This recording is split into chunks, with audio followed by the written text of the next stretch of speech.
चिंताजनक लोकशाहीसाठी आहे. आता मुंबईकडून थोडं पुण्याकडे वळूयात. अजित पवारांनी देखील एका मुलाखतीमध्ये दोन्ही राष्ट्रवादीच्या युतीनं स्थानिक कार्यकर्ते समाधानी असल्याचं सांगितलंय.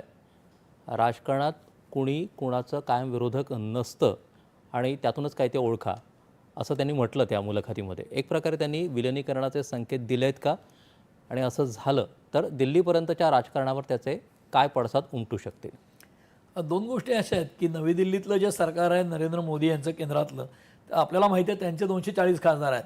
त्यांना आत्ता सपोर्ट आहे, ते गव्हर्नमेंट स्टेबल आहे, कारण त्याच्यामध्ये चंद्राबाबू नायडू आणि नितीश कुमार यांचाही रोल महत्त्वाचा आहे. पण नितीश कुमार तिकडे बिहारमध्ये सत्ता आल्यामुळे ते काही गडबड करतील असं आत्ता वाटत नाही. आणि तेलंगणा या राज्याला सुद्धा केंद्राच्या निधीची मोठ्या प्रमाणावर गरज आहे आणि ते मोदी देत आहेत त्यांना. त्यामुळे आत्ता केंद्र सरकारला धोका अशी परिस्थिती नाही.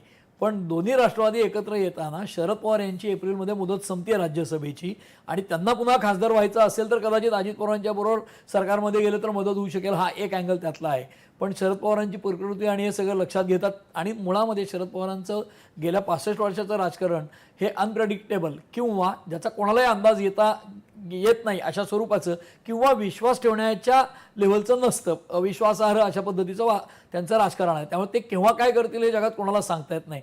तसं ते अजित पवारांच्या पक्षावर त्यांचा अख्खा पक्ष पाठवून देतात का, आणि त्यातनं काही लोक मंत्री होतात का? म्हणजे समजा अजित पवार आलेच समजा अख्खा पक्ष घेऊन शरद पवारांचा, तर एका दुसरा मंत्री महाराष्ट्रात होऊ शकेल.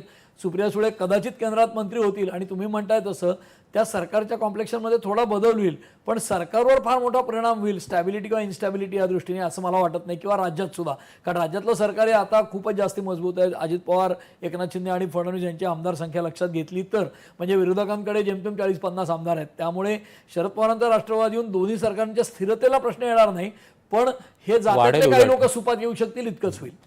संभाजीनगरमध्ये देखील फडणवीसांनी आज संवाद साधला. तिथं महायुतीतले सगळे घटक पक्ष